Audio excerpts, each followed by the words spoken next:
who's, you'll see him in a moment, he's got multiple gold medals. I'm wearing my medal. Yeah, he is a master of photography, a craftsman from the Professional Photographers Association of America, which is PPA. He was awarded the Photographer of the Year from the International Photographic Council, and he's lectured internationally on both business and portraiture. He's the past president of the PPA, the APPI, which is the Illinois affiliate, right? And his own Chamber of Commerce. So with no further ado, we'll have those guys come out.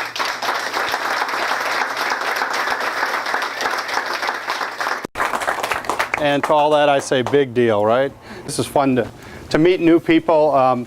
Jerry and Annette came out and Kimball was there, and then a few of you from the group were out at our place last year.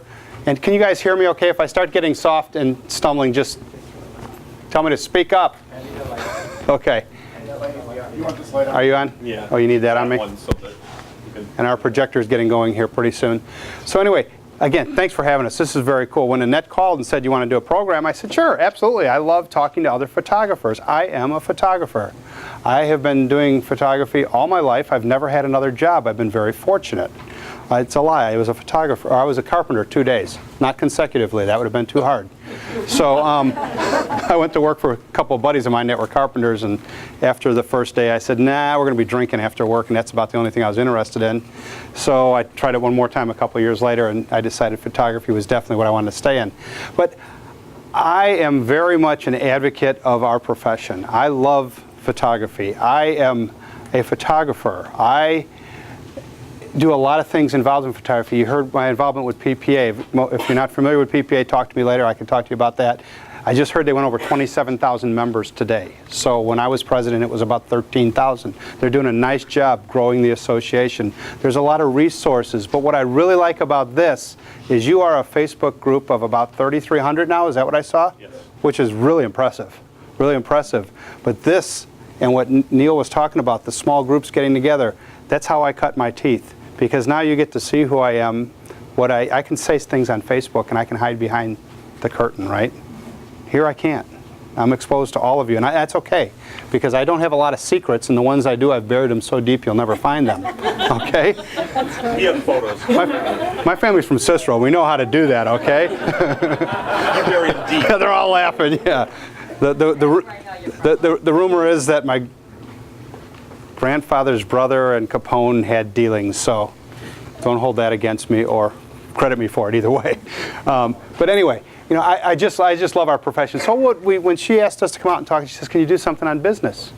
And I'm like, okay, that's great, but I know that I see a lot of the CPS things, and while there are business questions, it's images, right? We all want to see our beautiful images and share our images.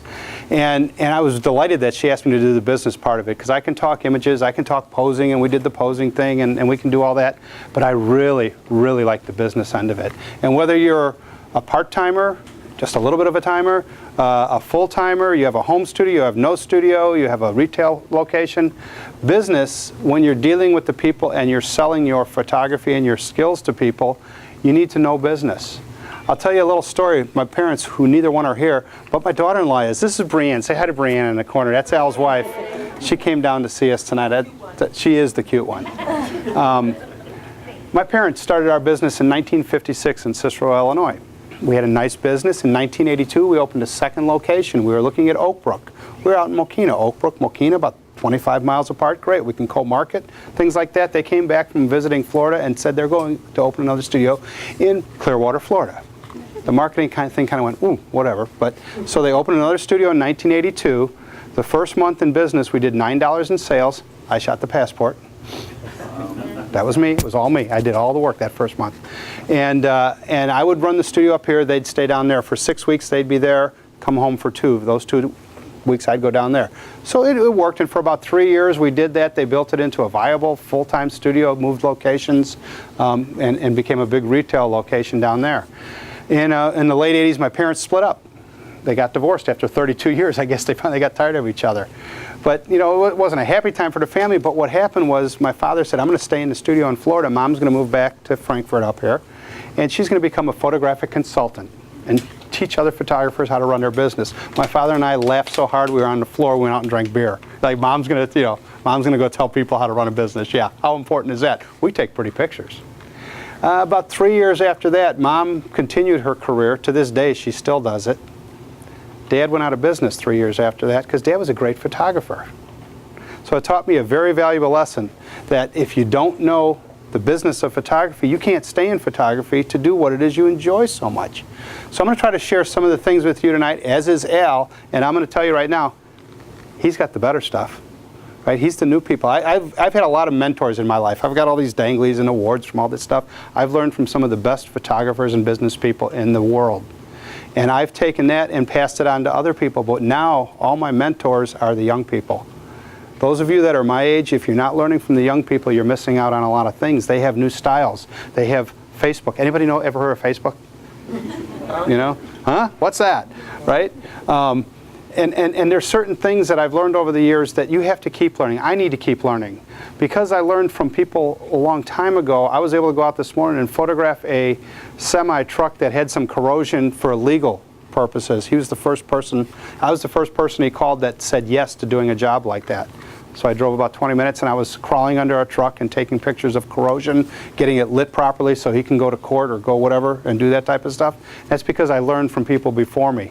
Now when I want to know how to do social media, I learn from these people. When I want to know how to do off-camera flash with that cool, getting the sky really cool like they're doing with directional stuff now, it's nothing new, but they're doing it differently now, I think. I learned from the young people. So you can learn from everybody. And here, oh, it's already up. Did you do that? Did you get that up there? And does our clicker work? Wow. So here today, here tomorrow. That's kind of what the whole thing is about our talk tonight. I don't want to just be in business for the short time. I want to be in business for the rest of my life, for all the time. I plan to retire as a photographer. I don't know what that means. I had a financial planner come in and said, when you retire, how much money do you need and what are you going to be doing? I said, I'm a photographer. What am I going to do? Retire? Oh, and do photography? You know, I said, I'm probably going to die with a camera in my hand, hopefully not tonight. But that's what I do. So our studio, we're going to talk about our studio a little bit. I'm going to talk about our portraits, the experience. We are not a photography studio, a retail location. We are a service. What we do for our clients is take them from the very beginning, from the phone call, all the way to maybe we install the portraits in their home. Family portraits is what we make most of our money on. For those of you that do different things, I'm just going to tell you what we do. That doesn't mean that what I tell you, information I give you, you can take if you're a senior photographer, if you're an architectural photographer. I've learned more from commercial photographers over my life than I can share things with you that were just unbelievable. I didn't do their type of work, but I learned and adapted it to what I do. So what I say tonight, maybe think about what you do and kind of put it in that context, okay? That's just a little tip that I learned years ago. I'm going to talk about our online receptionist. We are a studio of 3 people, my wife, my son, and I. We have our receptionist is an online program that I'll tell you about because she doesn't take vacations. I call her she. I don't know why I call her she. Probably because we've never had a man receptionist. Exactly. I am stereotyping, and I apologize right away. If I offend anybody, I apologize. I'll still do it, but I do apologize, okay? No. And you know what? In the old days, it was a men's profession, and now it's changed quite a bit. You know, it's more new women coming into the thing, to our profession than anything. And we've had to adapt to that. We've had to adapt to how we deal with our fellow photographers and our clients. I'm going to talk about promoting you and your studio and how to stay in business in today's world. Pretty much that's what my part of the program is going to be, and Al will kick me off when I go too long. What you don't know, you don't know. Did you guys know that? What you don't know, you don't know. My friend Hanson Fong told me this at a program, or told us all this at a program recently, and I looked at him like, what? He says, what you don't know, you don't know. So many of us think we know it all. Guess what?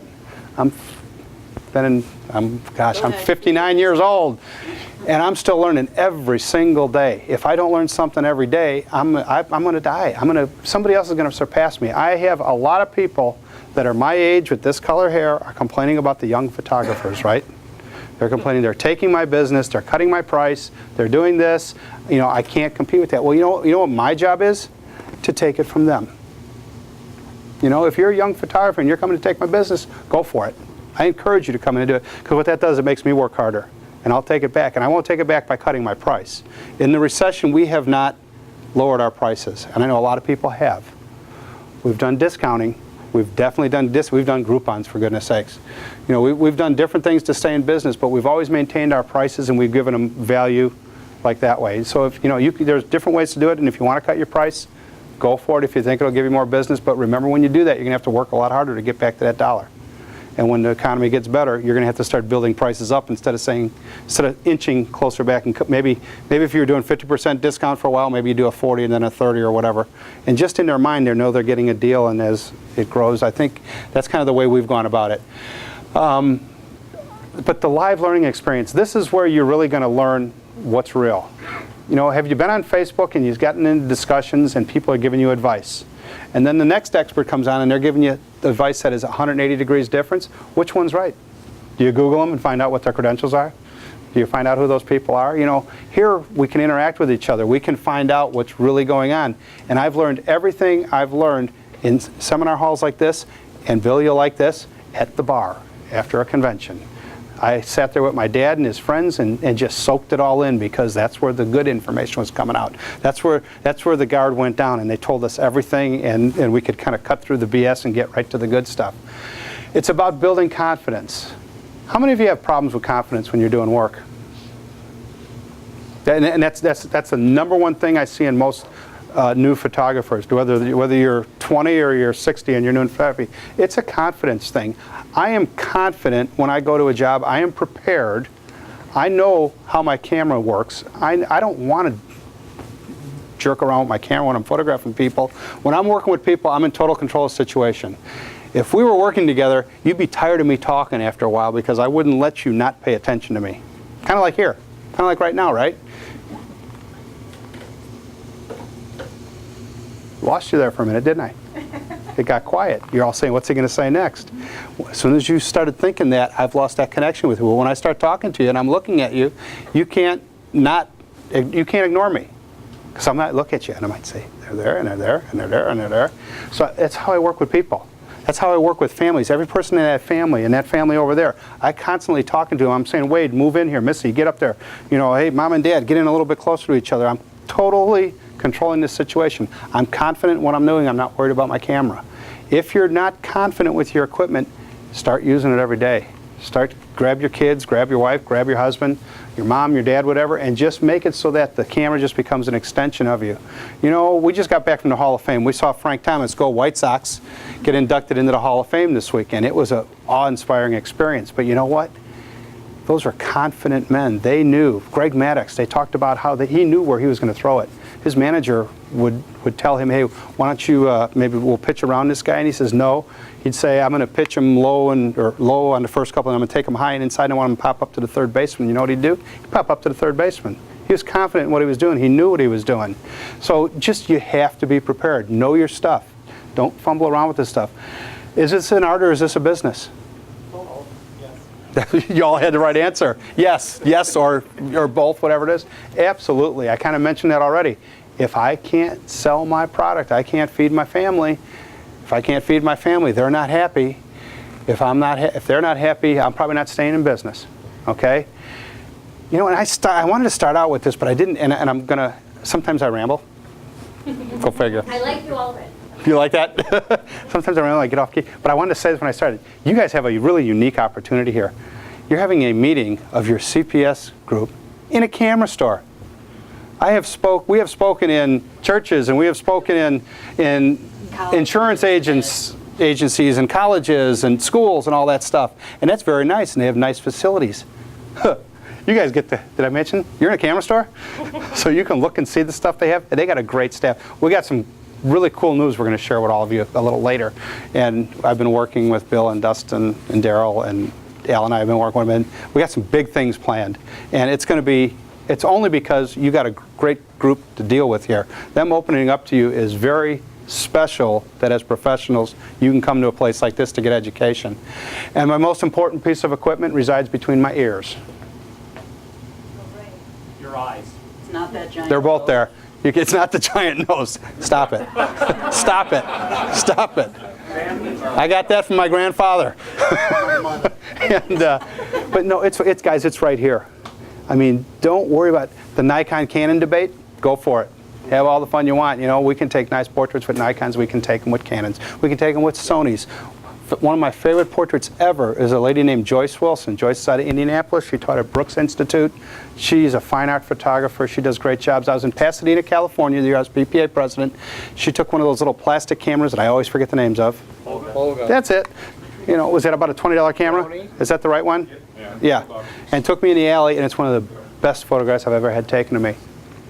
You know, was it the Hasselblad? Nope. She had one, and she could do it, but she elected to do it with that, and it was a fabulous photograph. So anyway, the art of relationships. Let's talk about relationships. Our whole business is built off relationships. My friendships with all my friends are built off relationships. My family has relationships. That sounded weird. But it's all about the relationship. When we have a client, we don't want to just be the photographer. I don't want them to come to me and say, Bert, will you take my portrait? Great. Yes. And then she takes my portrait, and then she puts my photographs up online, and then you hope she orders, and that's a fine way to do things. We elect not to do it that way. We elect to have total control of our business. It's all about the relationship. Let me tell you about the Barnes family. In fact, she was on the phone today when I was leaving to come here. I had my wife take it because Dolores would talk to me for about 2 hours. But Dolores and her husband Wes were my father's clients back in the early 1970s. They lived in Park Forest, Illinois. My dad did their family portraits, did their daughter's wedding, and then I did her next 2 weddings, so they're repeat clients. Yes, she got married 3 times. We did all 3 weddings. You know, it slipped by you there a little bit, right? But we always photographed the family. When they'd come into our studio, they didn't come in and order their pictures and leave. They sat down and we visited. They became special friends for us. Last year, Al did the wedding for the granddaughter. We've had a 40-plus year relationship with the family. That's how we like to build our businesses. Dr. Bill McGee is the founder of Operation Smile. Those of you heard they do the cleft palate surgery on kids, and I run the charities for PPA, and that's one of the charities we support. And I think it's really cool that CPS and your group that's one of their charter things. Charity is a very important thing. He said there are no ordinary moments. And you know what? Every time you work with a client, there are no ordinary moments. They're going to remember you and how you treated them. I have clients that don't spend a lot of money with me that are some of my best clients because of the way I treated them. They tell everybody to come to Bert. Come to Bert to get photographed because it's an experience. It's not just a picture. So Al's already given me the thing that I'm talking too loud, but he told us something when we've donated about $650,000, $700,000 to Operation Smile through PPA. And he's told us how important we are as photographers, and I'll leave that up there and I won't read the whole thing, but basically they can't do their work without our images. Our images are what people see. Our images tell the story of what they do to change children's lives in as little as a 45-minute surgery. They go in there and take a cleft palate, cleft lip, and completely change a child's life. And instead of being an outcast on society, they are now a viable part of society in their minds. We all knew they already were, but they didn't feel that they were. But he says our photographs help tell that story so that they can go out and do their fundraising, so that they can get the funds and they can get the doctors. They take about 50-some people on a mission, and they're all volunteers, but they need the money so they can get the supplies and the staff and facilitate everything. And it's because of the photographers they can tell their story. He thinks we're an important profession, and I agree. We create circles. When you have a business, or you do have a business, whether you have a studio or not, you have a business. If you're doing photography, you have a business, right? We create circles in our business. And you can do this no matter what type of photography you do. Are you anybody a maternity photographer? Is that their specialty? What's the next thing you can get out of maternity? Your newborns, the children's photography. If you're children's photography, what's the next thing you can get out of that? Their religious, high school milestones. It could be their school pictures. It could be, you don't have to just do studio portraiture like we do. It can be the school photographer. You just start going the circle around there. Or it could be the bar mitzvah, the communion, the confirmation. And then what happens is these kids grow up, they get engaged. There's another opportunity for working with them. Then there's, how many are wedding photographers here? Oh, I thought there'd be even more. Or you just don't admit it, right? You got that possibility to do the wedding. And then, of course, the wedding starts a family. And how do families come about? With the maternity. So, whatever. And architectural might be in there, which gives you corporate headshots, which gives you interiors. So you can always build things around what you do. I've told you a little bit about our family already. We have our location, our staff. You know what, I'm going to skip this because I want to try to get in as much as I can, and it's pretty much going to be covered. I want to thank our sponsor, White House Custom Color. They are our lab of choice. They do a great job for us. There's a lot of good ones. Ms. Terry Chevy is here from ACI, which is another great lab. And you know what, the whole thing, when you're working with these service providers, whether they be Pro Center Camera, ACI, White House, any of these things, if you're working with them, keep them. Keep a good relationship. I never advocate necessarily changing things unless you're not getting the service you want. I bet you'd agree with me on that one, Terry, aren't you? I mean, it's like a wife or a husband. When you get used to them, sometimes we get old, but we're still good. You know, we're used to each other. It's a comfortable thing, and you want to make sure, as long as we're doing the best for each other. I'm going to take you on a short tour through the studio. You already give me the high sign there, Al. Just click on that one. I'm going to take you through real quick, and what I'll tell you right now is I think maybe we'll do another open house there, maybe in the spring or something, since we had a good time, and we'll invite everybody out there. It was a casual thing. It was just kind of a fun thing. Terry was just there. She was just visiting. We built a home studio 13 years ago.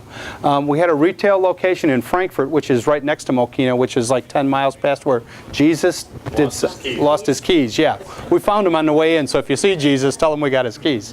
But anyway, this is what we built. We took and we had a retail location and we had a home. We decided to take what we were paying in rent and what we were paying in a mortgage and put it all together and build our dream house. This is our dream house. We're on 2 acres. It's wooded. It's everything we ever wanted. It's way too big now that the kids are grown up and are gone. We've been there 13 years now, and we're thinking, what's the next stage for us? We're always thinking, what's next? And we love the big house, and we love having all the property, and we love having the space for the studio in there, but we don't like the work that goes with it. So we're always fighting with that. So maybe if I can, get other photographers to move in, we can make it space. Oh no, you're doing that here. Never mind, we'll do it at Pro Center. Anyway, separate entrances, studio, home. We do a lot of our photography right outside, so we're very fortunate to be able to work right there. And my wife usually does this thing. I can do groups that big right out front. That's our front door is right next to the thing right here. This is the sidewalk that leads into our studio. So we multi-use everything. We work on our property. We have a 2-acre camera room, I like to say. We do a lot of outdoor work. So this is a little bit of example of the type of work we do. That's the entrance to our studio. That's the only sign we have. By law, it can be 2 square feet, but we're okay because we work by appointment. That's not the camera I use anymore, but my dad actually did use that camera back in the day. It was an 8x10 camera that he had a split 5x7 back that he reduced to a 4x5 back that in the end he was using roll film in it. So it was kind of fun. Really long lens with roll film, wasn't it? And I said, we're established 1956. We let people know that. We have different areas. We have benches all over. We actually use them in our photography. That's right out our front door for our studio. So we have a lot of opportunities to work right at our place. We also do a lot of location work. We do event work. And it's always good weather in Mokena. It's always good weather in Mokena because we're south of I-80, so obviously we're downstate. Okay? We are in a collar county, but it's downstate to a lot of people because we are south of I-80 by about a mile or 2. But we can do all this right at our studio. So we're very fortunate, but you know what? We've been very lucky in our life. And you know how luck comes about? You work really hard. We've worked really hard. It's plan and preparation, and it's doing the things you want to do, and it's crunching numbers and making things work and begging your banker to help you out. So all those different things. And our banker's a partner with us. That's another partner. All the different services that we work with is what we count on to run our business. This is when you walk into our studio. It's a 30 by 40. We have all large portraits. That's a 2030, which is that's a smaller one, 12 by 24, I think. But that's about the smallest one you have. We have 2430s, 20 by 30s, 24 by 36s. We're a wall portrait studio, so we show what we sell. Okay? If you're a wedding photography studio, you'd want wedding portraits and probably maybe smaller prints on easels and albums. So it's whatever you sell. We believe in showing that. My commute to our home is right through that door. Home studio is kind of nice. Every morning I leave and I go to the corner and get a soda and come back. My wife gets out of bed and rolls down and works in her pajamas until she hears the doorbell ring and then runs upstairs and says, "Oh no, you answer it." But that's kind of how we do. We do all of our sales in the studio. When I say all, that's about a 95% roll with us. That's how we do it. We work with a program called Pro Select, which I'll touch on in a minute. How's our time? I know we got started late, but I want to make sure. Because we're scheduled to do this. 7:47. Oh, okay. Because we're scheduled here till 11:30 or midnight, right? Nope. We got to go to the bar before that. We'll be good. Well, we're going to get there before that. Otherwise, Jerry's going to kill me. I see him looking at me. But this is a 7-foot projection screen. We do all of our sales in there. Projection selling, we got hundreds of frame corners. If you're selling wall portraits, make sure you're selling a frame to them. Why not? Here, hold the button. Just did the speakers work. I've done this many times. I'm going the wrong way now. No, you're No, you're no. good. I went that far? Yeah. Wow. So anyway, we have tons of frame corners, and we. Okay, did you enjoy that? Thank you. But it's another source of income for us. You know, if we get another $200, $300, $400 in a frame sale, why not? You know, they're going to have it framed somewhere, and if we're doing wall portraits, that's what we do. If you're doing weddings, why not sell them an album? If you're doing, I don't know, makeup things, whatever you're doing, add-on sales. It's a lot of big things. Your labs now, if you're doing portrait work, you'll see some of the things. We have metal prints here. We have canvas prints. We have these books over here. These we sell books. We sell image boxes, which are the boxes where you open up and all the loose prints are inside. So, you know, in this day and age, you got to offer more than just a picture or more than just a digital file, because everything they buy, guess who gets the money for it? My wife. Okay. Look, yeah, she gives me a little bit. No, Al and I don't get anything. And this is our camera room. Our camera room is only 16 feet by 20 feet. Okay? But I can shoot back to backgrounds and back up further than 20 if I can. We also built this over here. It's an 8 by 8 foot opening, so it opens into our home. And when we turn around, we can do groups this big in our 16 by 20 foot camera room. So we designed it so it could work like that. We can change this from light background to dark background just by pulling a muslin background across, and we have a floor cover that goes in there. So we kind of thought about this. We decided oh, it's me, I see. I always thought the camera room was where I make the least money in my studio. Sound weird? You know, I don't use it as much as I use my sales room. I don't use it as much as I use my work room. I don't use it as much as I use my computer. But that's where I got to have that, so that's where I can create the things that I can make money with. So I didn't want to dedicate. I used to have a camera room that was 24 by 32. I cut it in less than half, and I can still do groups of 25 and 30 in there. And that's a whole different thing with a posing program that I've done quite a bit. We built things into the wall and the ceiling so that the cords weren't hanging around. But basically, you know, we do window light, found out that our doors can be reflectors. It's just a nice place to do business. When they open up their new studio space in here that they're talking about, you have that capability now. You have the capability to shoot outdoors on location in your studios if you have them, or come rent the space in their studios if you don't have enough space to do a large group or a car or something like that. And Jerry, you can turn a car into a house. You turn sideways. You got to go through the door that way. Just put it up on its side. You know, that's going to be available to you now. That's exciting, man. You can meet clients and you can photograph clients in that place. We thought about what would we do if we close our studio and we don't have the big, you know, all the acreage, and we can find locations outdoors, but where do we do indoors? Well, I have buddies that have pole building. One's a drywall contractor, one's an underground utility contractor. And I already talked to him. I said, well, maybe I'll just set a studio up in there and I'll rent it from them. Heck, they have space here. Why would I do that now? I'll be able to come down here and get space. I'm going to be the first one signing up to do something over there. Anyway, and then this is just our living room foyer area. We use that when we host parties and things like that and open houses for our clients, because it's really important that we stay in communication with our clients and we form a relationship with them. We're a family portrait studio. We have a family portrait up in our home. We want to make sure. That's the old one. Brianne isn't in that one. It's not updated. Yeah, you're over here. She's on the wall over here. Where are you? Where are you on there? I'm the second one from the left. That was the good-looking one in there. Yeah, but now we got, you know, we don't have the in-laws in this picture, and I'm going to hear about it now. It's probably going to cost me drinks at the place. But anyway, so that's what we do. Can you escape me out of there? Did it do it? I need to go back to that other program, which is, there it is. So real quick, I just want to show you, go ahead and click this one too while you're there. I'm going to show you a couple images, a little show with our work on it to show you all the different types of work we do.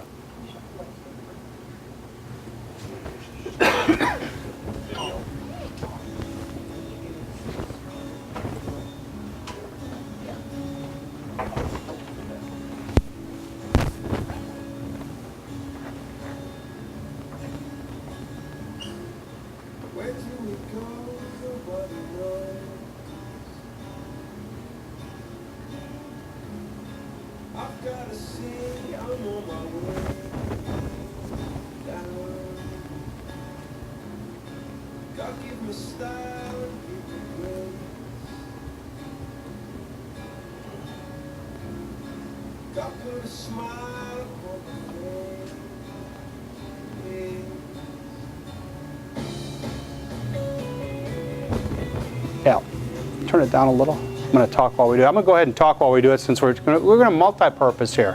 You can look at images and hear my great voice. But there's a story to every photograph that comes through here. And I can tell you when I was working with them, I can remember every story that happened on the session. You can turn it up just a little bit, somewhere in between. No, leave it there. Never mind. It's fine. Okay. But you know, we've tried to put joy in our portraitures. We try to put fun in our portraitures. We try to put relationships in our portraiture. We tell the story of the newborn baby, or we tell the story of the shy little girl. You know, it's all part of getting their expression in there. You notice our work is very eye contact to the camera. That's kind of more of our style than more of the artsy, you know, not interacting with the camera. Everybody develops a different style. We like to put fun into our portraits. We like to put cuteness into our portraits, sex, whatever you call it. That's one of my daughter's girlfriends. It's hard to say that. Sass, okay, whatever. I love working outside in the snow. You know, it's just such a ball to try to do different things with different people. You got to have fun. You got to show the fun. You got to show a variety of things. We go hiking. We do nudes. We do nudes. My wife does a lot of maternity photography, and this is the type of thing she does with them. We go to different locations. This was, I'm not sure where that was. That might have been at the Botanic Gardens. Is that where that one was, or is that out by us? Whatever. We've traveled from Mokena to the other side of the world, where Jesus probably picked up his keys to start with, up to the Botanic Gardens, and we go out to the western suburbs. We go where our clients want us to go. And it kind of makes it so they have ownership with their portraits. This wasn't done in our studio or a dance studio. That was done in the dance room at the client's home. Some of our clients have very nice homes. Some have average homes. We don't care if they have a lot of money or whatever. What we care about is that they love photography and they love their family and they love working with us. And our job is to make sure that we create something they will remember that hangs on their wall or is in an album for a long time. But my real job is to make sure they remember me, that they remember the experience that they had working with the Behnkes. And it's kind of the whole family feels that way. We feel that we need to carry on the tradition of what my parents started and what Al's now going to be taking. And customer service, it's all about service. Under promise and over deliver. You've heard that for a long time. Bill's shaking his head back here. That's obviously the motto here. You know, they're doing a lot of things to help you guys. They're not just selling you cameras. They're providing you a service by a resource for information, a meeting place, and free beer. And how many of you knew that Bill's middle name was Dot? I never knew that. He says his email was Bill.Skinner, so now I don't know how to do it anymore. You know, and we just have, you know, you do something like that, then let your clients have fun. You can do it the way you are expected to do it, but then sometimes just let them have a riot. And you can sell these things. We sell little panels with, like triptychs with 3 different images in there. It just doesn't have to be one. And you have a lot of fun. I got to photograph, this is a photographer I know that had me photograph her and her husband when we were in Italy together. It was kind of, it's always an honor when another photographer asks you to photograph them. But it can be senior pictures, it can be families, it can be weddings, it can be pets, it can be just about anything. Enjoy what you do. Make sure the people are enjoying it and they're having an experience. And we're going to finish, when I finish this, just talking about the experience. Because that is really what it's all about, guys. That's one of the most beautiful women I've ever seen in my life, and she's got eyes that do that all the time. She's 90 years old, and she flirts with me. I flirt right back. It's kind of fun. Oh, so, thank you. So, how we doing? Okay. So I don't want to cut his time because he gets all nervous if I do that, you know. But we're okay. We have announcements thing. So anyway, these are the 5 contacts we have with our clients. We have the consultation, the portrait session, the viewing session, the portrait enhancements where we really don't work with the client, but that's when we work on their order, and the finale, which is the delivery of the order. We tell our clients we're going to be working with you hands-on throughout the whole process. You know, we have, you know, mission statements that there I go again. Oh. You got it? Nope. Nope.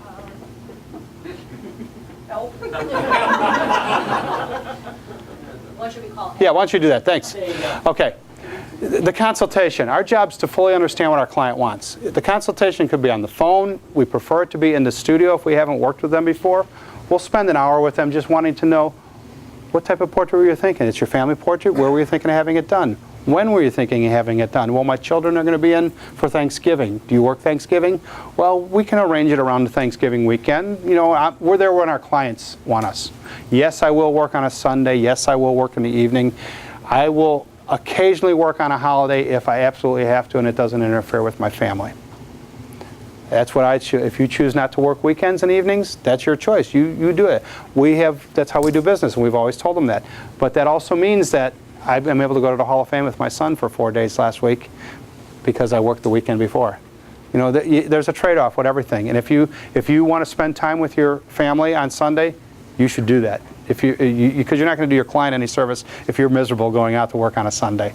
Okay? So you make up your own rules and then stick to them. Make studio rules, then kind of stick to them. If you're consistent in what you do, your clients will appreciate it much more than you know. Brown Book It. Anybody ever heard of Brown Book It? There's a sheet here. We do all of our appointments online. When a client calls, we get their email address. We find out when we're scheduling them. It goes into our computer. It sends them a reminder. Because remember, we're just 3 of us. Sometimes we would forget to call to confirm appointments. This thing will remind them when they book an appointment. It'll tell them right now your appointment is booked for Wednesday at 8 o'clock.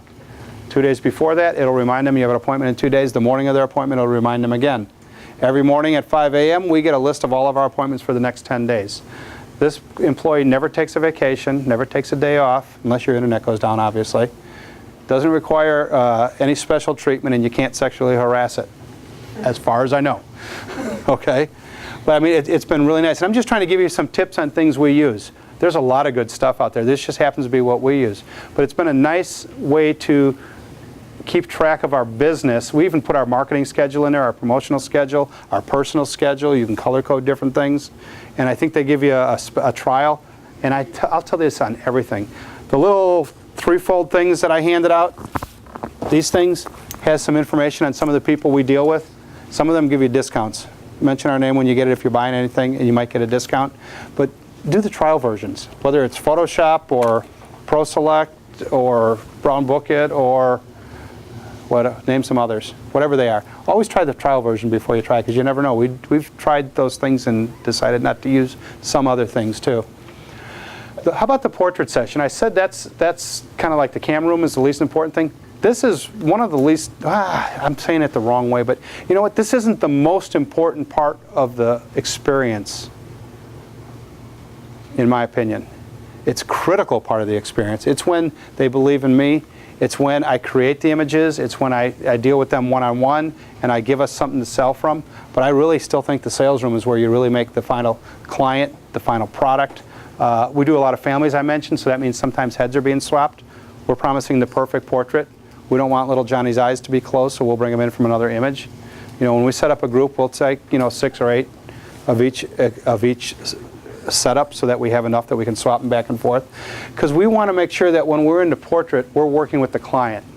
They know I'm paying attention to them. It's important that I get it on film, but more importantly, I want them to feel that I'm paying attention to them. You ever go to a restaurant and they slap your food down and say anything else and they walk away and the service is kind of bad? And then you go to some other places and they're like, can I bring you this? Here's more bread. They don't even ask you. They keep filling that water up and then you keep running to the bathroom every 10 seconds. You know, but service. It's all about the service. Really, service is what makes photography studios successful and photographers successful. Under promise, over deliver. I can't tell you that enough. If you tell a wedding client you're going to have their proofs online in 2 weeks, have them up in 12 days or 10 days. Don't have them up in 17 days because for 3 days they're going to be wondering, where the heck are they? You know, it's just, let's face it, you have the time. You've just delayed when you're putting it up. I mean, you can quite honestly get home from a wedding and have it up the next morning, maybe if you wanted to, right? Because you're going to take that 4-hour block and you're just going to move and say, I'm tired of that wedding, let's put it away. And then something comes up and then let's put it over here. And then something comes up and then let's put it over there. And then it's the story of my photographer did my wedding. It's been 3 months and I haven't seen a picture yet. Any of you ever heard that before? Never heard that? Never heard that, not once. You know, it happens all the time. I hear it all the time, but it's a service. So anyway, when you're doing a portrait session, pay attention to the clients. Make sure you're doing the best job available for them. After the portrait session, we send them home with homework. We tell them, look at where you think you want to put this portrait. You know, we have this all printed up. If somebody wants this, let me know. I'll email it to you. But we want them to know that, you know, don't worry about glare from the windows and stuff. We want them to take a picture of their room. See what they do right there? They go in and take a picture, and we tell them how to take a picture of their room. They can do it on their cell phone. We don't care. Just make sure it's square, it's straight on, and we can see the floor and the ceiling, and give us something to measure in there.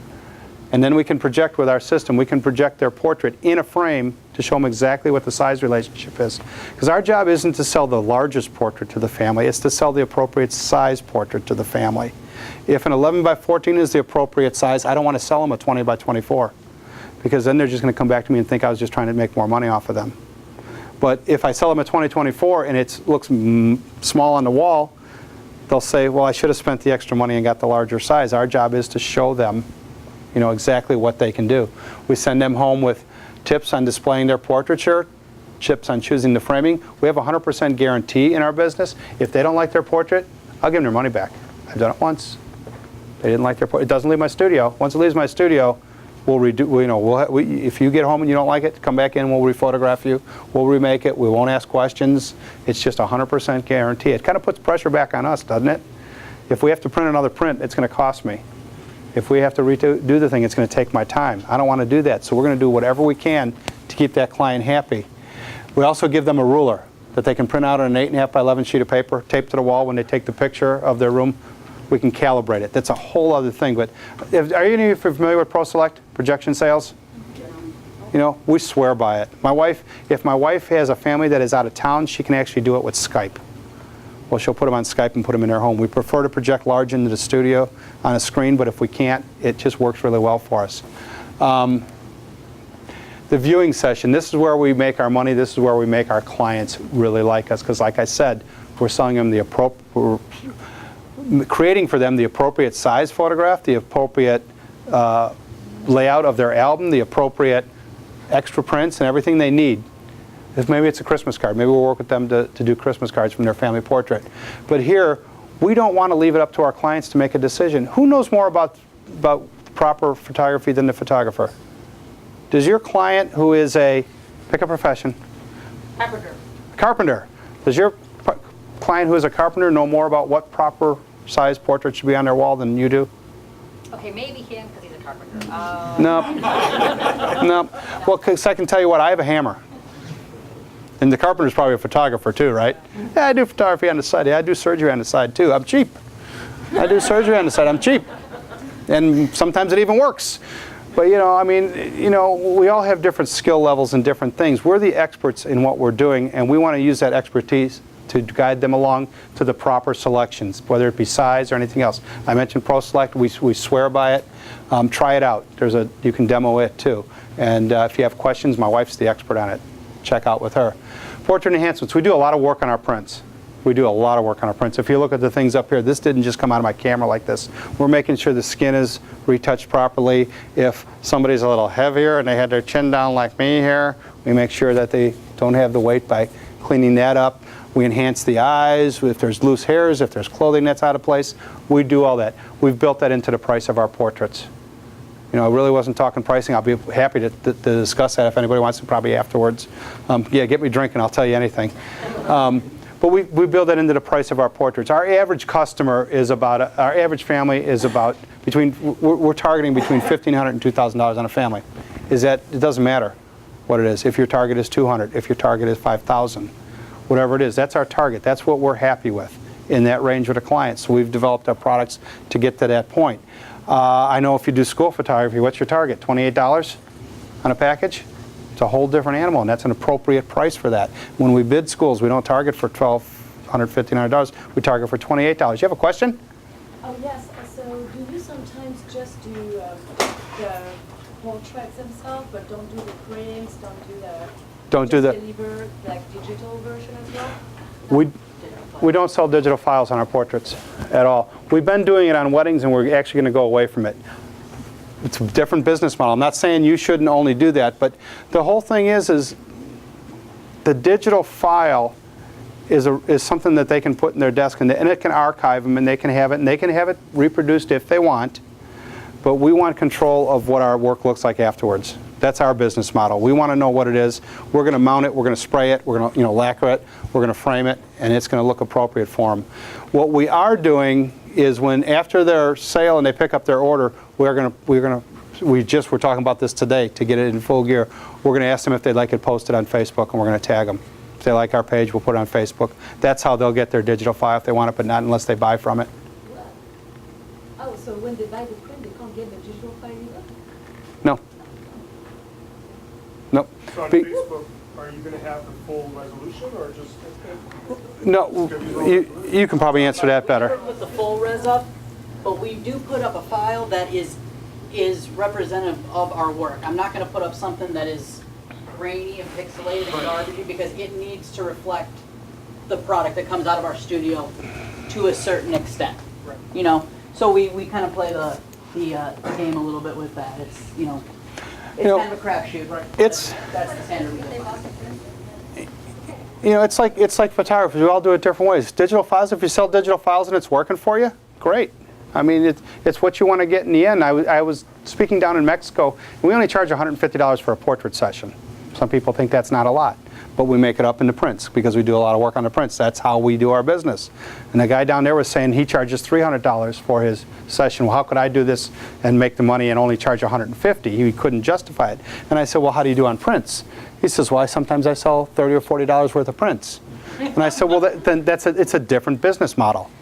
You know, if you're selling digital images. Now here's the one thing. I taught a class last month down 2 months ago in Florida, and the young lady was selling. She got $100, and she would do an hour's photographing session and give them 25 images on a disc. Pretty standard now, isn't it? 100, whatever. I mean, some people do it. And she wanted to raise her price to $175 for the 25 images. She said, but her clients were resisting it. They thought she was getting too high. I said, okay, that's fine. I said, well, tell me about your business. What do you want to do? How do you want to arrange this? And she says, I said, how much business do you want to do a year? What's your goal to make money so that you can stay in business? She says, I want to do $60,000 in sales. I said, okay, great. I said, so you're going to have to do 600 sessions, right? She goes, oh, no, I don't want to do 600 sessions. I said, well, if you're given $100, you got to do 600 to get to $60,000. And I got one of these. And I said, if you raised it, I said, what if you raised it, I don't know, raised it to 300? I said, how many jobs do you want to do? She said, oh, I want to do about 150. I said, so charge $400. She said, I can't charge $400. I said, well, you have to make a decision. You have to make a decision to work more for the $60,000 or to get more to get to the $60,000. I said, I'm not going to advocate for you one way or the other, but it was a confidence issue for her. She didn't feel confident that she was going to take her prices up. But until she realized that if she wants to get to a certain goal, she's got to make a decision how many people she wants to photograph to get to that point, and you have to adjust it in there. And you know what? You'll find that happy medium. Everybody will. And digital files are here. Nope, they're not going to go away. You have to have digital files up there because otherwise people don't know you're around. So we're doing it via the Facebook thing. You might talk to me in 2 years from now, it might be different. You know, because my main object is to stay in business till I retire, which is at about 106, so that I can live the next 40 years happily somewhere on the beach. So we enhance everything. We're trying to create an artistic type product. The finale means that we schedule appointments for people to pick up orders. They can't just come to our studio, or we will deliver them to your home. We will hang them on the wall for you. We have built this all into our business thing. We're a complete service. We will talk to you about, in the consultation, we'll talk to you about how to do your portrait, where, when, why, how, who's in it. We will take your portrait, and we will spend time with you doing that. We will spend time with you selecting your portrait in our viewing session. We will spend time on our own working on your portrait, and we'll spend time installing it if that's what you want. Because it's important that we're a full service studio. We're getting more money than some people for portraits. So we have to give them more, don't we? I mean, isn't it kind of like going to Neiman Marcus versus Walmart? You know, you can go to the rack and pick up your clothes and go in, or you can have them bring them to you in the thing and service you and everything. They're closed. They're both just closed. You know, sorry, those of you that shop at Neiman Marcus will argue with me on it, but they're just closed. They're covering parts that we can't have in public. That's it. So, and it's all about the client. We want it to be all for them. We're trying to take them from the start to the finish. We want them to like us. We want them to have a good time. We want them to tell all the other people about us. So I think I've gotten to the point where we're going to talk about the young man comes into our studio and he quit the Mercantile Exchange. How long ago now, Al? 5, 6 years ago? Yeah, just to give you guys a little background, I started second shooting for my father when I was 14 at weddings. 20 years later, I got back into the family business, fought tooth and nail because, you know, who wants to follow in their father and grandfather's footsteps all the time? I wanted to be my own person, so I worked at the Mercantile Exchange and Board of Trade for 10 years in finance. And, I'll stand by him until we switch. And then I decided, you know what? The idea of carrying on a legacy studio was so appealing to me and so important that I wanted to come back into the fold and help our studio kind of adapt to the digital age. And I'll kind of show you guys a little bit about how we do that. You gonna mic me up here? We're gonna get you. Well, if I can get it out of my pocket. I like it. But anyway, so this is kind of where I turn it over to the young one here, the one I'm learning from now, because it's been exciting. It's fun to do it. We're gonna have some more announcements when he's done, but I've cut into his time a little bit. So No, you're fine. now to the good-looking one. It looks like me. You want to load that? Can you load that up for me? Throw me that. Oh yeah, you're the good. Actually, Brienne is the good-looking one. So Bert kind of gave you guys a little bit of an idea of what it's like every day in our studio, the way that we work with our clients, the way that we kind of deal with them once they're in our studio. I'm going to talk to you guys a little bit about how we get clients into our studio in the first place. Because we've had our studio for almost 60 years now, our family. Our studio's nothing unless we can get people through the door, right? Most simple thing in the whole world. We kind of already went over this, so I'll kind of skip this a little bit. Our marketing strategy in our studio is the most simple thing in the world. There's a whole bunch of people that can tell you really complicated things about studio marketing. I'm not going to do that because it's a two-step process for us. It's about finding opportunities that drive business into our studio so we can eat. That's pretty much it. And as a 3-person studio, we're not this big marketing machine that's going to churn out, you know, $10,000 marketing campaigns 2, 3, 4, 5, 6, 12 times a year. You know, we have to be smart about it. So we focus really hard on the kind of things that we send out to prospective and current clients to get them into our studio. Anytime something occurs in your studio, no matter how big it is or how small it is, it's a great thing to tell your clients about, right? Whether it's sending out a press release to get in the paper, whether it's some kind of special promotion you're running in your studio. You can send out a mailed piece or you can send out an e-piece on it. You can throw it up on your Facebook. You know, Facebook's the cheapest way to advertise these days, isn't it? It's pretty darn cheap. You don't have to pay for it. So anything that goes on in our studio, if it's some kind of personal event, if it's some kind of business-related event or sale, people know about it. And the reason we do even personal events and things like that is a lot what Bert, you're over there, is a lot what Bert talked about. We have to share that experience with our studio, or the studio experience with our clients. You know, the relationships we build with our clients are the most important thing that keeps our studio going. We can take beautiful pictures, but if we can't have a certain amount of people come in a year to have those pictures taken, you won't survive. So we really try and focus on letting people know what kind of people run the studio, what kind of photographer are you getting, not stylistically, not just the way we take pictures, but how we operate as a family and as a business. Because when you can connect a personal touch to your work, to your art, you're all the better for it, and you're going to get more people through your door. The way that our studio works is kind of on a 3-tier strategy, and I really think this applies to even if you don't have a brick and mortar studio. There's ways that you can adapt these. We do traditional marketing strategies. If a special's going on, whether it's a wedding special or a children's special, we still send out old school paper mailed pieces.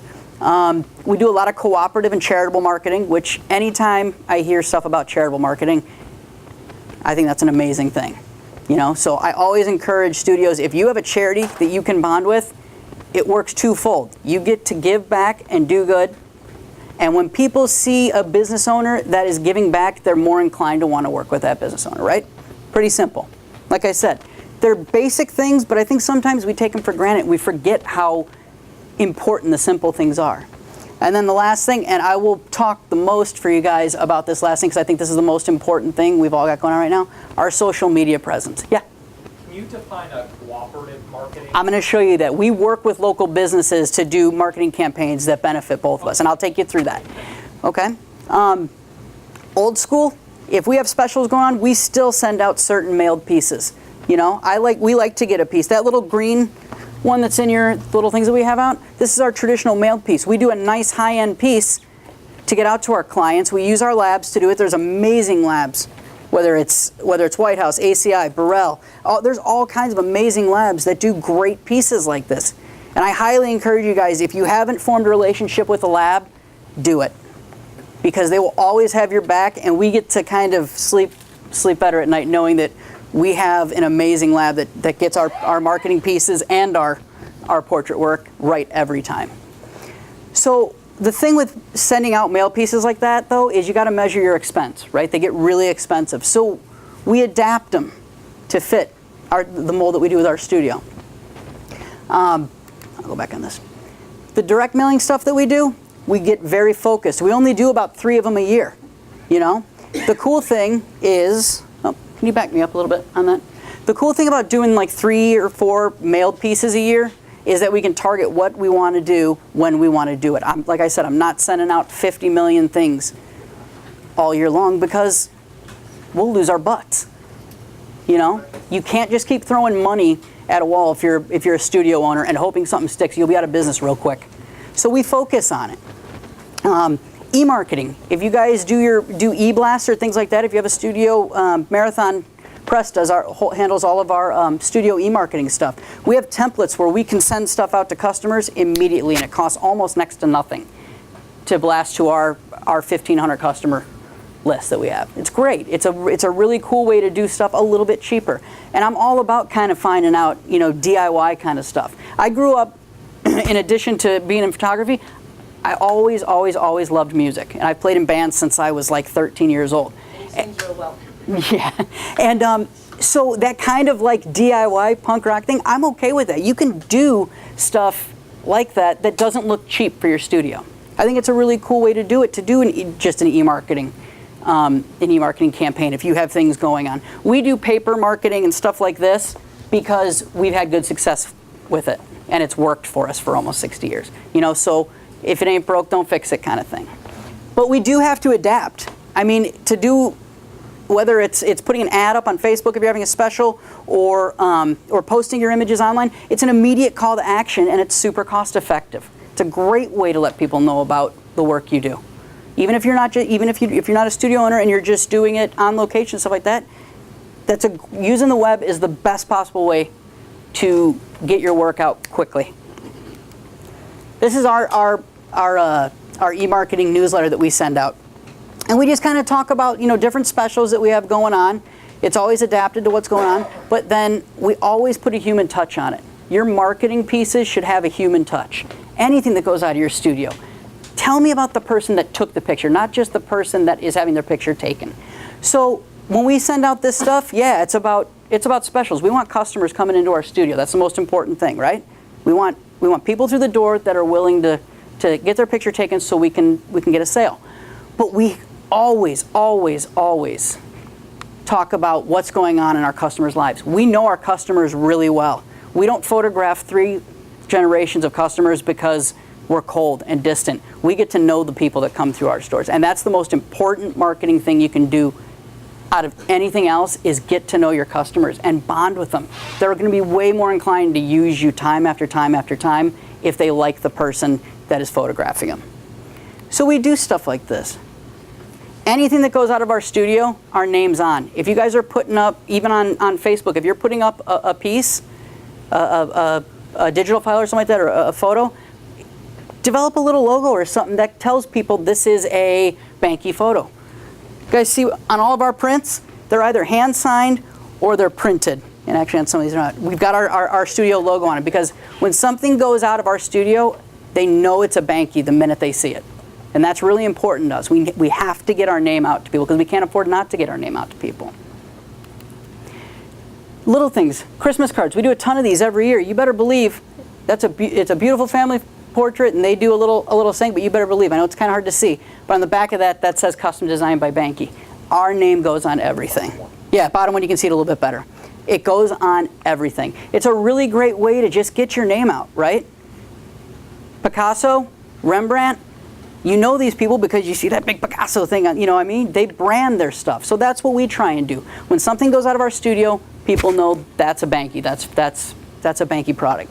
So we really kind of, we pimp ourselves, honestly. We try to. And we do it in a really tasteful way. You know, we don't like to get, nuts with it, but it's important. We can't afford to not have our name on stuff. We can't afford for customers to not know what kind of work we're doing. I mean, these are just different like things that go in our packaging even. And it's got, somebody comes and picks up an order, they've got a little thank you note tied to it. We really try and make it about the experience. We do custom stuff like this with if somebody comes up and picks up a book like this and we have it in a box, say it's a baby album, you better believe in the box we've got a little piece around it, a little band, a belly band with our name on it and some of the customers' images. We print in-house, so it's not a huge ordeal for us to do little stuff like this. We use labs for our really high-end specialty items, but we still do a decent amount of printing in-house. So we really try and put some personal touches on anything that leaves our studio. I'm a big fan of sending out press releases. Who's ever sent out a press release before for business? They are really, really, really difficult to write if you're kind of gun shy about it or you don't think you're a good writer. There are people out there that you can hire to do this. Press releases are a really old school way to try and get your name out, but they work really well when they're done properly. Even though news outlets are dying and you may want to try and get your studio's name in the paper or on a website, news outlets are, print's dying, but news outlets, they're all over. Whether it's a blog, whether it's Facebook, whether it's an online version of a newspaper. If you want to tell people about your business, send out a press release. They're awesome. All press is good press. That's the most important thing, except for what do you always say, Bert? All press is good press except for? Obituary or indictment. Yeah. Right? Those are the only two ways you can get bad press. If you're dead or you're getting arrested. So, but the thing is when you're putting out stuff, if you're trying to get your studio noticed by people, like I said, put that human element on it. If you want to get a newspaper to run a story on you or something you've done, try not to make it look like you're trying to get free advertising.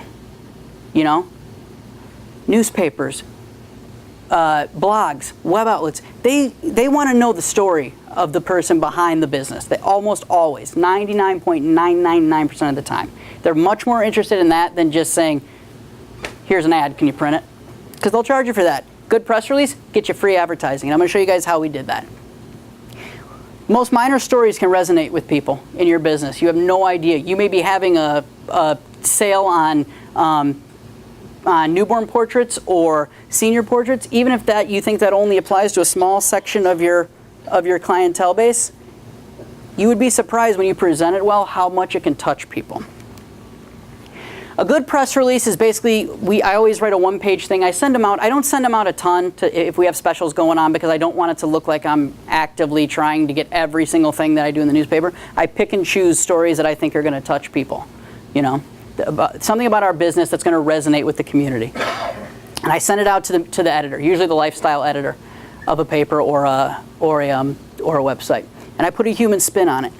Like I said, when you're sending out press releases and stuff like that, newspapers, blogs, they're always getting people bombarding them with attempts to get free advertising. But if you kind of spin it a little bit, you can be better off and you can get better coverage for your studio.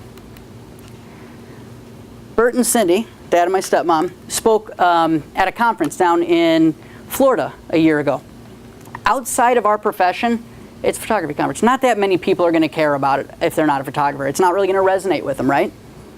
So what I did was I wrote a press release saying, here's a story about a studio that has been around for 60 years and they're still getting asked to come down and teach and share their knowledge. The studio's been around for 60 years, but that doesn't mean it's out of date. We're still always on the cutting edge. So I kind of spun it as my father and stepmother are speaking because they have something to offer a photographer that's 80 years old and a photographer that's 20 years old.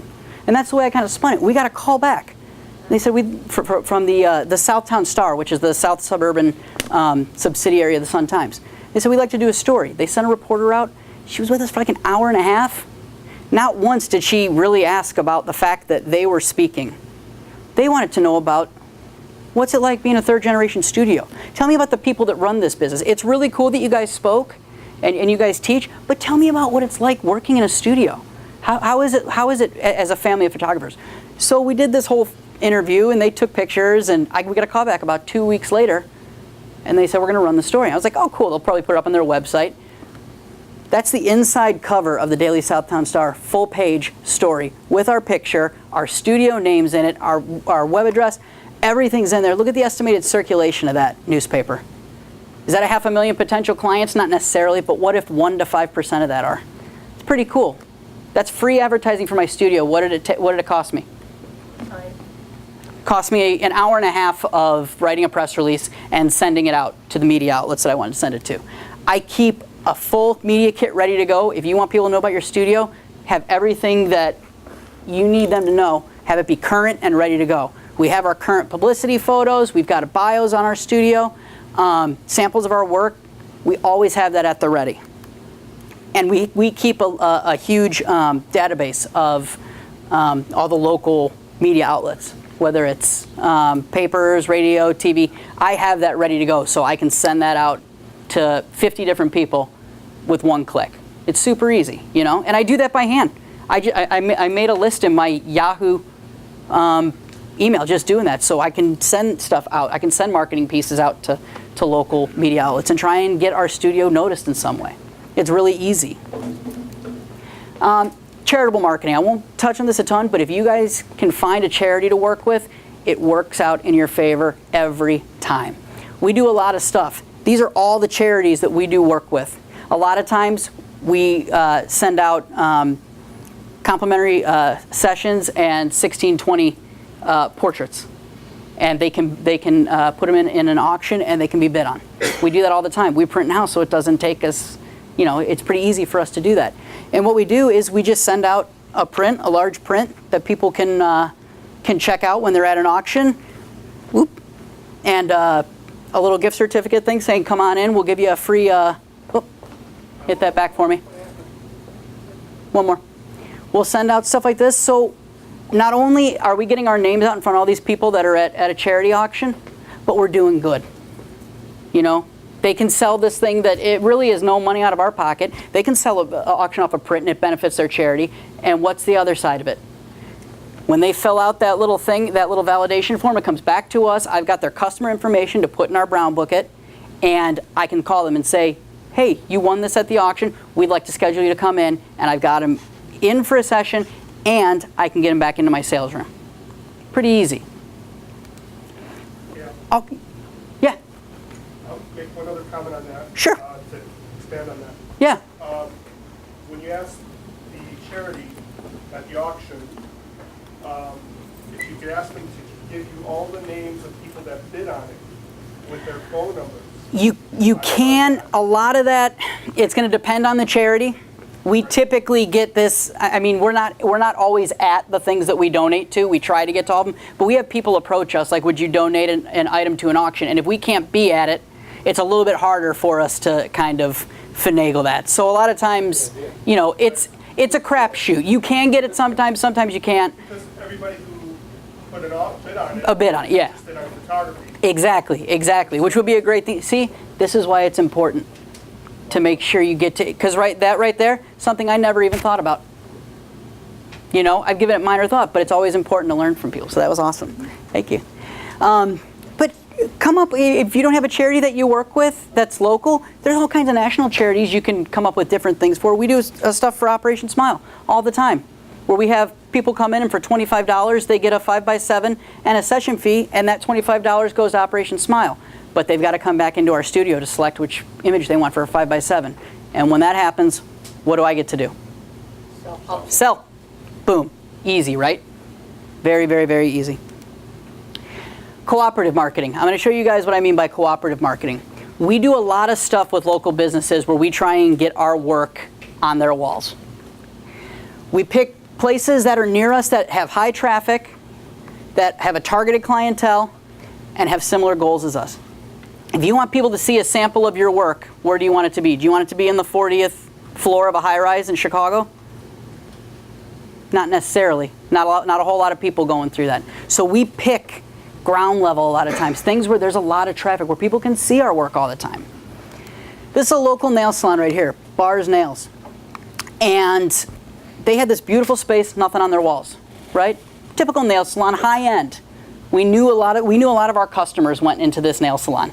A lot of the women had their nails done, and the guys too. So we said, you know what? How cool would it be to have our work up there? Why do I want our work on walls in a nail salon? Here's what they're doing for a half hour. And our portraits are right behind them. So they're looking at our work constantly. It's in their minds. You know what I mean? It's just a different way. Like I said, this is kind of a punk rock, throw it at the wall. Let's see what happens. It doesn't cost me anything. We ended up being able to get in to do this because we asked the owner, would you mind if we put stuff up on your walls, to kind of advertise our work? What can we do for you? You see that right there? That's his daughters. That's all we had to do.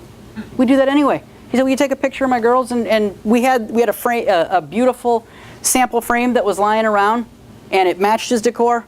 Boom, we're in. Pretty easy. And all it took sometimes, there is some cold calling and saying, hey, can I meet with you? I'd like to talk about a way that we can do something together.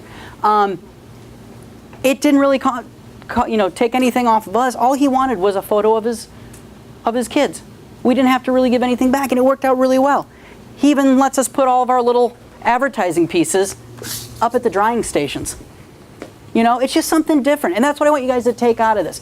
There's a sort of right and sort of wrong way to do marketing. I mean, there's definitely hard, fast rules, but there's also ways to spin it and get different about things. So, if you get some kind of idea or one new idea, that's what the most important thing to take away from any kind of program you go to see. Try and get something new. Look at things a different way. This worked out really well for us.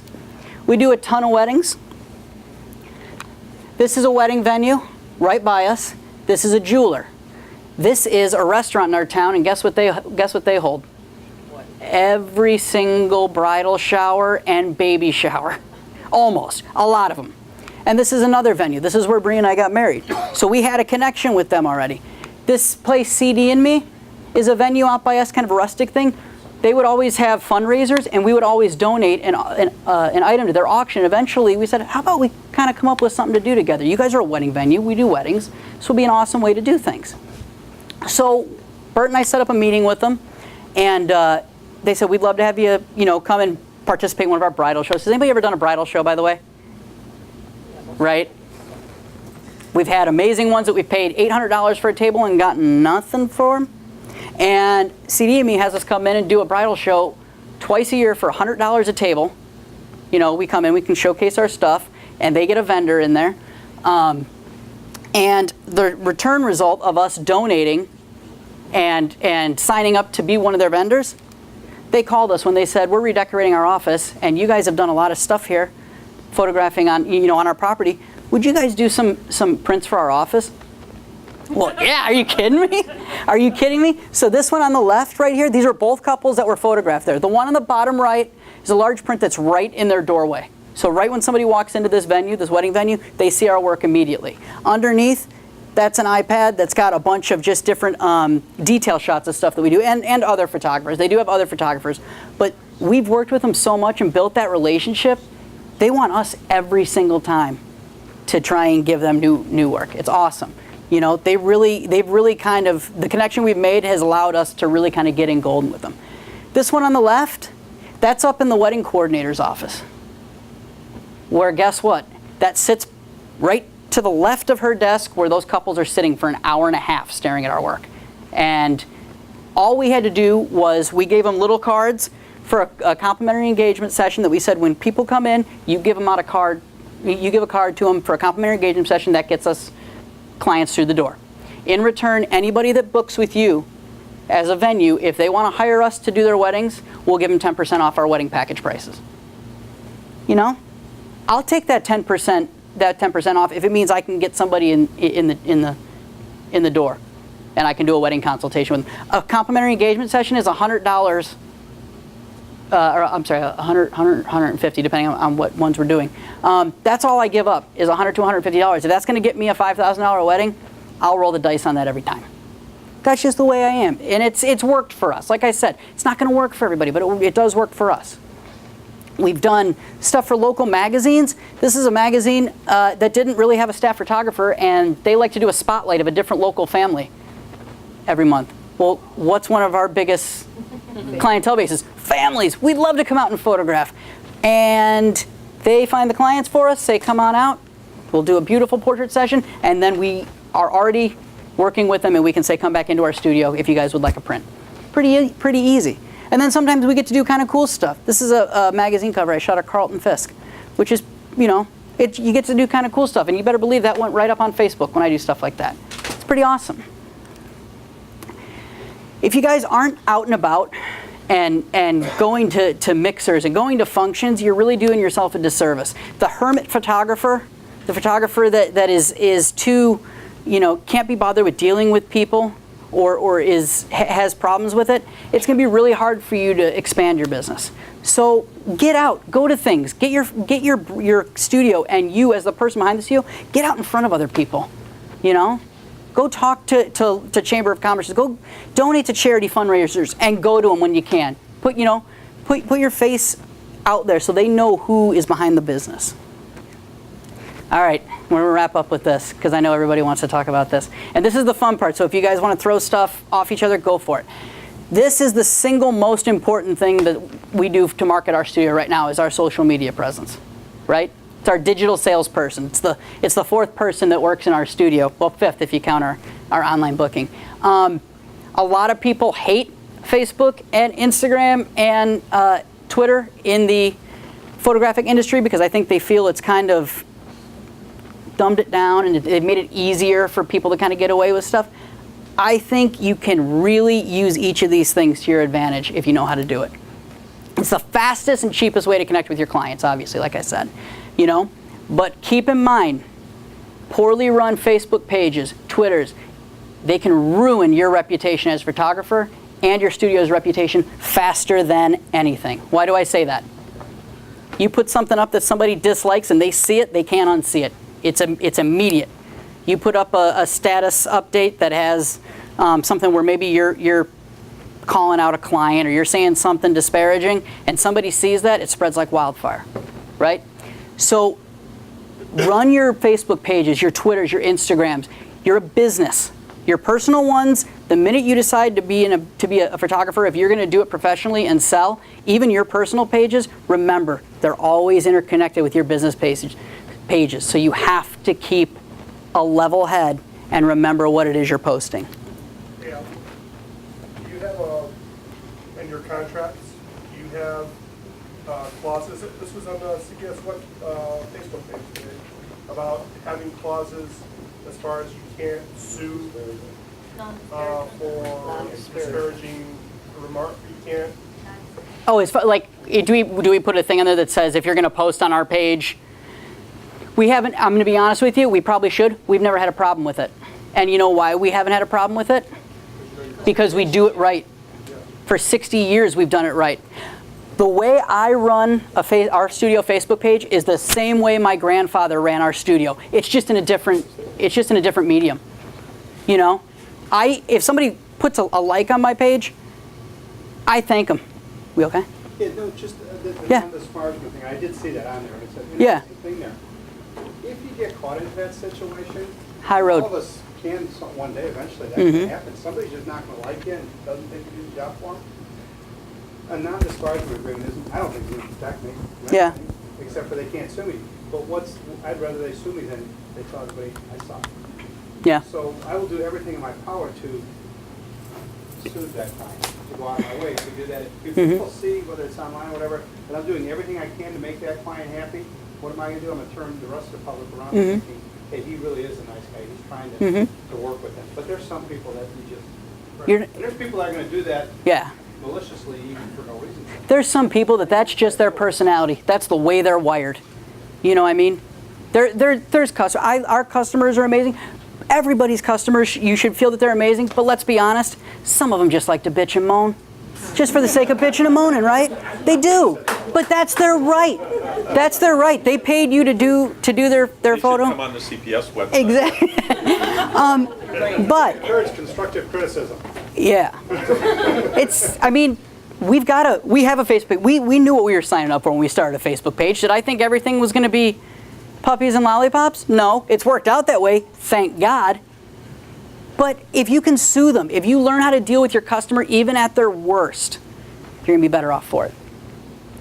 And the cool thing about social media is it basically allows your clients to sell for you. They're sharing those pictures. If you decide to post something and you tag them in it, it's going on their wall and it spiders out. You're allowing them to showcase your work for you, which is pretty awesome.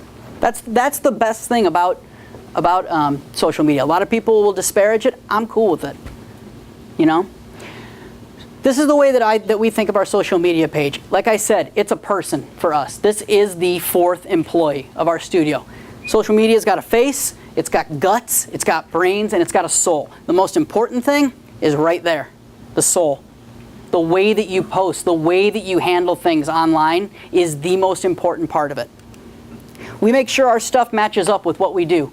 If you're an amazing wedding photographer and that's where you make all your money, make sure everything looks on the up and up. That's our family, our Facebook page for all of our families. It's all family photos.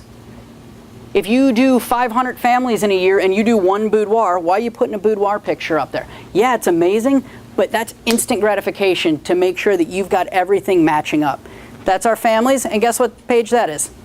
All of our weddings, right? Simple. You'd be surprised. I know that sounds really, really like, yeah, I got it. I understand that. You'd be surprised how many people forget. Or put things up that maybe aren't their specialty, or put stuff up that doesn't even have to do with their business. You know, it should reflect, the aesthetic of your page should reflect how you are and what you do. You know, contact information. Bert told you we're on two wooded acres. We have no signage. Just curious about your decision to separate the business and having two pages. Absolutely. The first page that had our family stuff was our initial Facebook page for the studio. Bert had stopped doing weddings for a while. And when I decided to come back into the business a few years ago, I said, okay, I'm going to do weddings. That's going to be my focus. I could have put everything on one page and that would have been great. The reason I went with a separate page for weddings is because it's all weddings. That's the only thing up on there. Our page with families, we're also going to put seniors. We're also going to put newborns. Nothing goes on our wedding page but weddings. And you know why I do that? You're not going to have one type of client that is more me than wedding clients. It's all about them, right? Bridesmaids, it's all about them. So that's why we did something special for them. And it also kind of served as a way to kind of launch back into our wedding business. So that's why I did a separate one for that. Our contact pages, like Bert said, we're in 2 wooded acres and we have that little 2x2 sign. That's how you know you're at our studio. You wouldn't know unless you had everything laid out. You know exactly where our studio is on our Facebook, and I know it's a little hard to see, but you can see it down here too. Address, phone number, everything's up there. I have seen amazing photographers have websites where you can't figure out how to contact them. So we make sure everything's good. No, that's not true. Oh, you've seen, no, she's seen. Oh, you've seen them, right? I thought you meant yours. I'm like, I've seen yours. No, being out on the road, Yeah. I try very hard to visit as many people as I can. It's hard. I can't tell you how many websites I go to, and there's no information. It's hard. I've got to send a form, Yeah. and maybe they'll get back to me Yeah. in a week and a half. And like I said, this seems really simple, like, yeah, again, I got it, but you would be surprised how many people don't do it. It's simple, you got to do stuff like that. How many of you guys do your own websites and do like SEO and all that stuff, right? Is it the worst? It's the worst. I mean, it's very cool. I don't pay a ton of attention to Google Analytics and the Facebook Insight, other than I like to see what kind of posts people are really getting into, and I try and just base my posts off of that. I like to get that give and take, that flow going with customers. And online, like I said, somebody likes a post, or puts a comment on, I comment back. I like to get that dialogue going. You like our page, the first thing you're going to get from me is, hey, thanks a lot for liking our page. You know? I like to have that back and forth. In our analytics, I can see what kind of stuff people are paying attention to, so I stick with it. Tagging, hashtagging, I like to be in that conversation. If somebody's going to look up wedding photographer in Frankfurt, you better believe everything that is put up on our page, it's going to be on our new Instagram page. We try and hashtag everything. So if somebody's looking for wedding photographer on Pinterest or on Instagram, we're in that conversation. I'll tag people. Now, we were talking about what kind of files we put up online. This is a little bit of a different thing, so I'll kind of explain the two ways we do this. We will put up a file online with our logo on it from a portrait or a file that they have purchased from us. It has to be a picture that they've ordered a printed copy of. And then we'll put up that one picture. We decide. We decide which one of the ones they've ordered we pick. Weddings, I put up about a 5 to 6 person or 5 to 6 image gallery, and it's always just the bride and groom. I never put up stuff from other people. Same thing. I want it to be about them. Yeah. Is that in your contract with them that they will allow you to post their pictures? Yeah. They pretty much know though. If it's going up, we do it. We do a small gallery for us.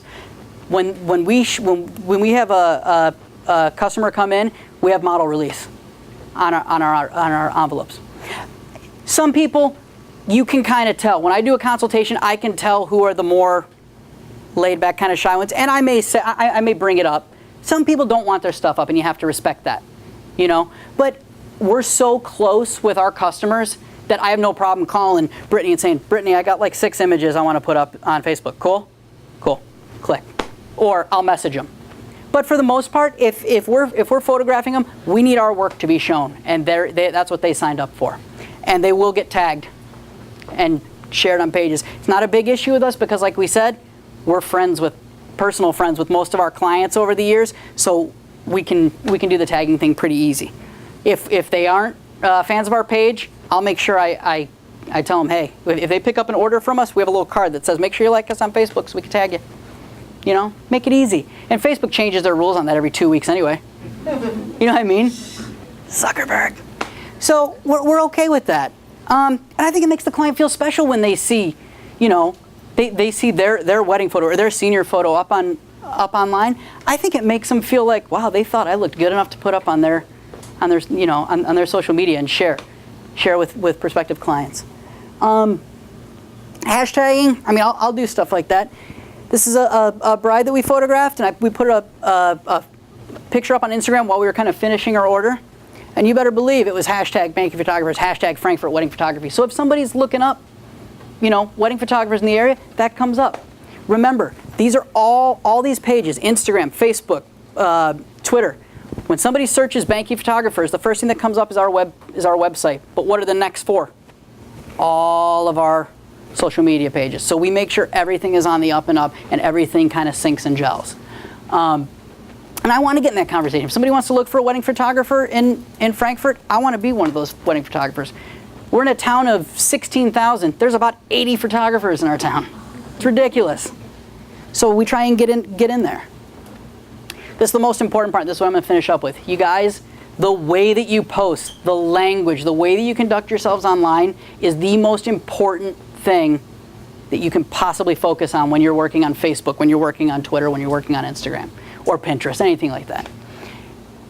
You've got to put yourself in your customer's shoes. You can be honest and forthright and maybe kind of you know, get mean and angry on Facebook, but remember that that's going to be the first thing that people see. And when you have language in your Facebook posts and you're not hearing intonation, you're not hearing reflection, you may not be complaining about something, maybe you're being funny, but if they don't get that, you've lost them. So we really try and put our real soul and stay positive on our pages. We got to let our personality shine through. Bert and I are really laid back people, so that's kind of what we try and do on our Facebook. We keep our content current. We try and get, you know, about 3 times a week, whether it's on our wedding or our portrait one, we try and get stuff current. The stuff that we put up, usually, you know, it might be one thing at the beginning of the week or early in the week that's about a promotion, a sale that we have going on. The second one might be a picture of behind the scenes, or it might be a gallery or a single shot that we put up of a customer that we just worked with. And then the third one will be something ridiculous that has nothing to do with business. Because we're not always on. I mean, if you came and sat and watched our studio for one day, and you didn't tell us you were there, you just had a camera in, we're idiots. We're goofy. That's what we do. We play around. We have fun because that's our lives. We have fun doing what we do. So we like to put stuff like that in. We put off the wall ridiculous stuff. I try and blog at least once a month on our wedding blog if I can. I get really behind on it, so do as I say, not as I do. Put up photos. We're all photographers, right? Shiny object theory. When they see amazing photos, they're going to be way more inclined to learn about you than if you just put up words. We interact with our clients, even if somebody were to go on our page and say, your guys' work sucks. Well, you better believe I'm not just going to, leave that there. I love dealing with people at their worst. I'm used to it. It's try working at the Board of Trade for 10 years. You know what I mean? You will see people at their worst. I'm fine working with people when they're surly. And then when you can diffuse situations and smooth it over, you're golden. We tell the story of our studio.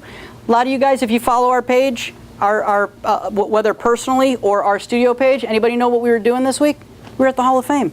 The Baseball Hall of Fame. We were having fun, and we'll put that stuff. We like to show our lives, not just the business, our lives. We're a family that owns a business, and that's huge for our customers to realize. They're like, wow, these guys aren't, they hang out and stuff.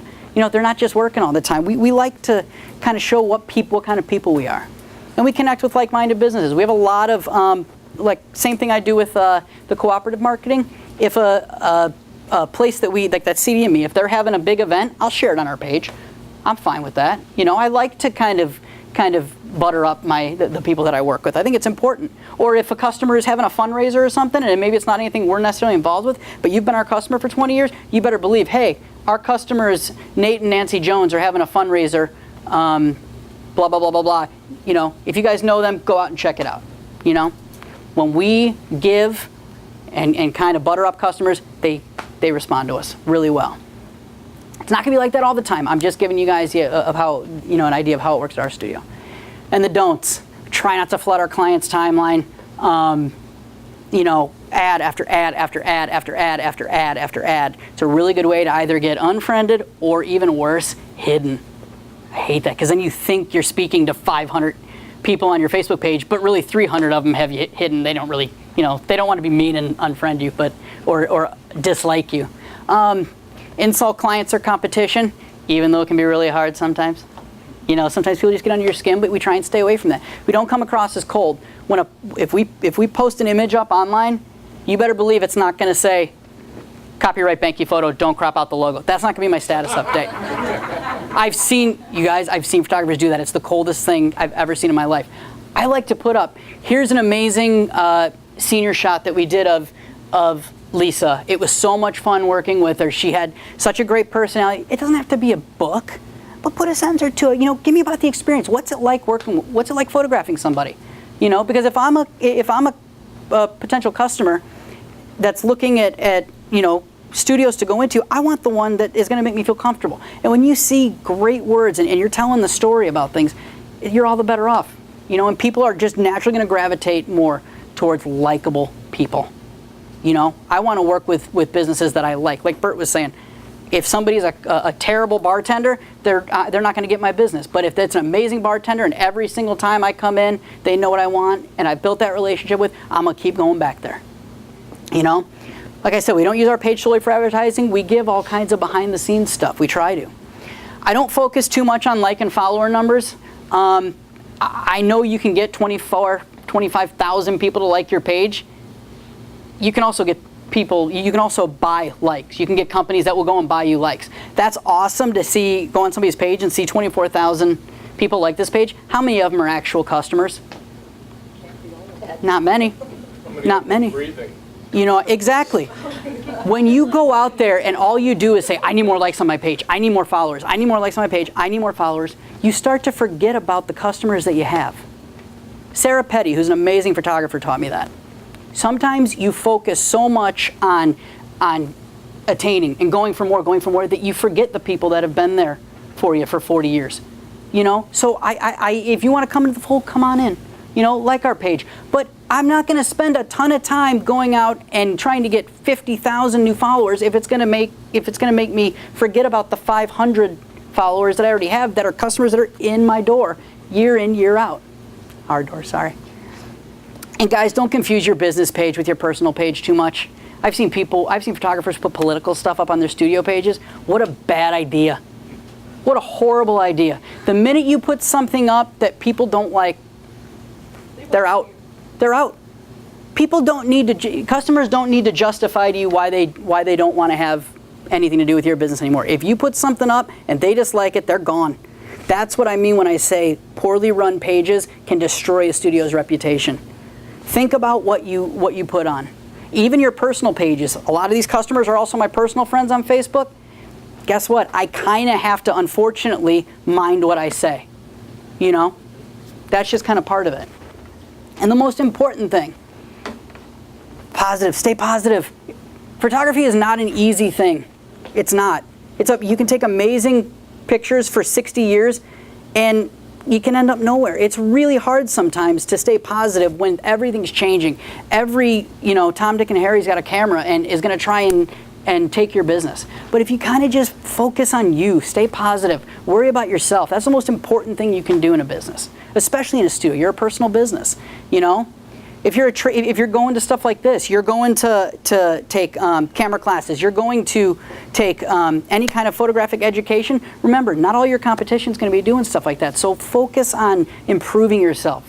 Get photographic education, whether it's learning how to light, pose, or how to run a better Facebook page for your studio. It's really, really, really important to go that extra mile if you want to do this for a living. You know? And that's the way we run our studio. Just be what you are. That's what we are. We're goofballs that have a studio and it's worked for 60 years, so we're not going to change what we do. That's just how we are. So, and now we get to do some fun stuff. What kind of class is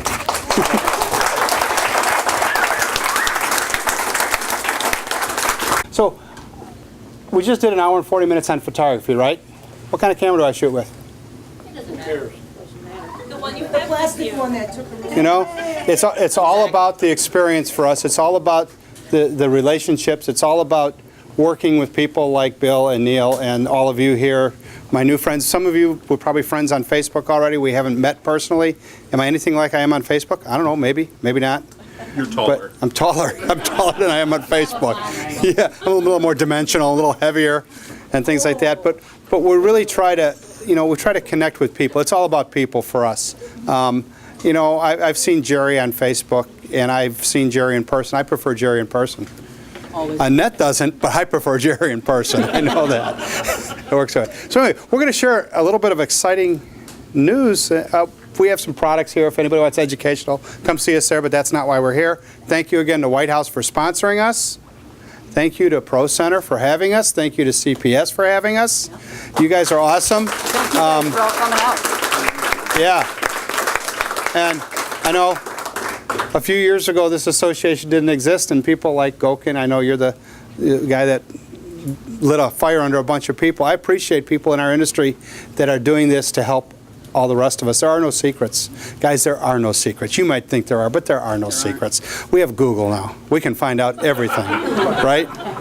It's just man. So there is one more thing, though, that we want to know. Bill, should we tell him? Should we tell him? You should tell them. I should tell him? Bill and Okay. Dustin, get up here. Al and I, Daryl, anybody wants whatever. Yeah. Al and I, this past year, took on the assignment with our photography association, our state photography association, Associated Professional Photographers of Illinois. They were kind of dying on the limb. We used to have 700 people come to conventions. They were down to about 30.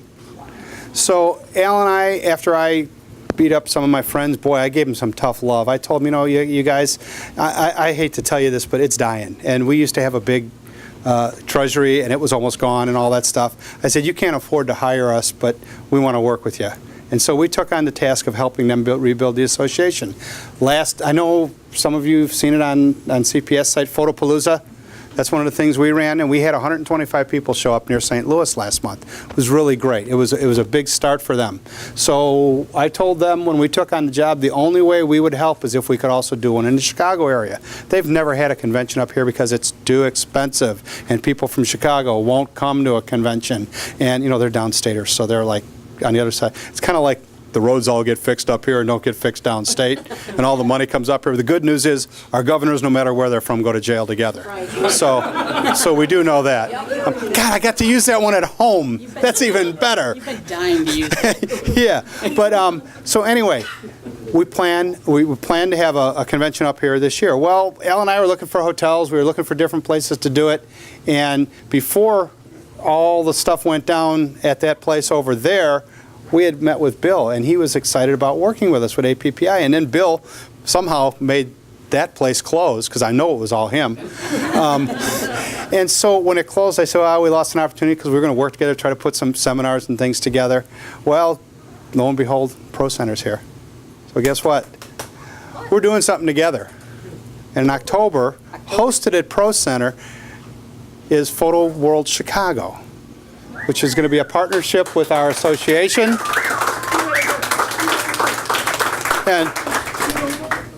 And we'll probably we're going to have some of the top photographers in the country that are coming in. We're going to work the convention end of it. They're going to work the facility side of it. We're going to do it together in their new facility, which is kind of a leap of faith because none of us know exactly where it's going to be. But you know what it is? It's relationship. It's relationship. I trust them. I know it's going to be wherever. I know it's going to be good.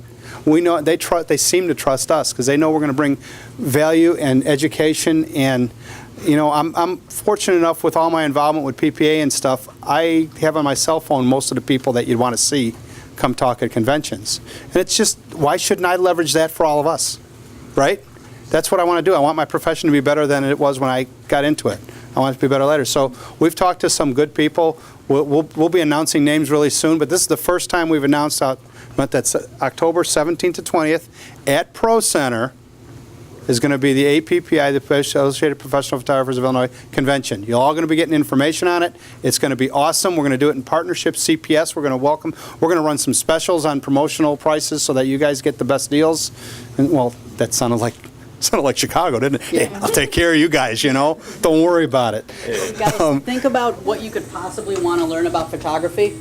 Pro Center's going to have it for you. Yeah, and You want to learn commercial, fashion, newborns, weddings, anything? There's going to be some amazing instructors that Pro Center has been kind enough to bring in. It's going to be awesome. We're a portrait wedding association. We're expanding that with the help of Pro Center and all people like you. If you have suggestions, let us know. Because we need street photographers, we need architectural photographers, we need commercial photographers, event photographers. So we're going to try to be very well-rounded. We're very excited about it, and it's because of them we're able to bring this to you guys. Because when we say we're going to Chicago, all the other vendors are going, drayage, you know, that fees they got to pay to have stuff shipped in and taken out, and the unions and all that stuff. Well, we're getting all around that by, I guess, a keg of beer, you know, and a guy with a middle name of Dot.